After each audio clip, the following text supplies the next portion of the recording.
En tant que dirigeant d'entreprise, à chaque fois que j'avais un jeune ou un petit peu moins jeune quand même à recruter, je ne me posais pas de questions, j'envoyais le CV et mon cahier des charges à la plateforme.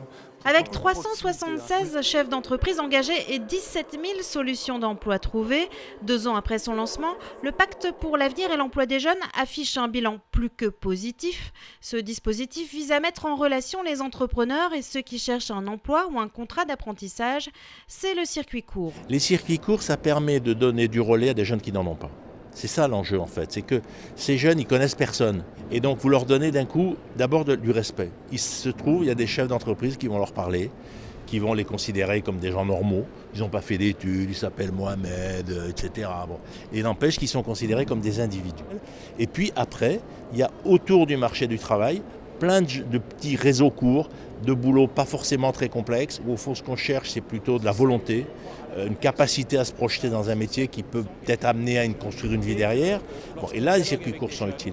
On peut arriver à leur tracer un destin. Pour bon nombre de jeunes, je pense à ces jeunes des quartiers populaires très reculés ou à ces jeunes des territoires ruraux les plus éloignés. J'ai toujours dit qu'il fallait leur donner un coup de main. Et on voit bien aujourd'hui les résultats.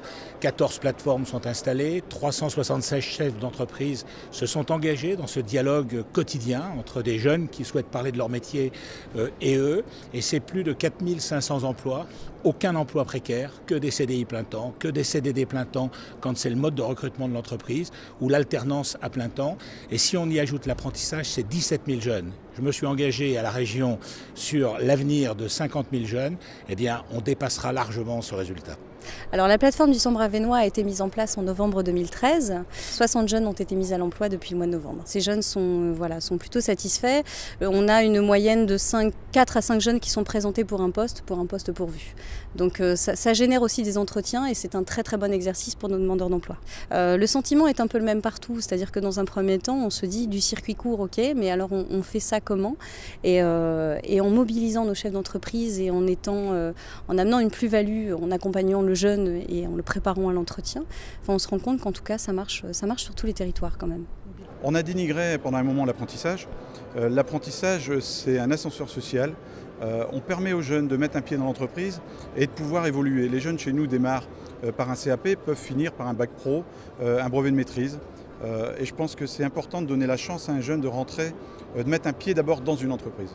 Quand il y a un jeune qui franchit la porte d'une entreprise, on a le devoir au moins de le recevoir et pas seulement prendre son CV et mettre sur le tas parce que malheureusement des CV on en reçoit énormément.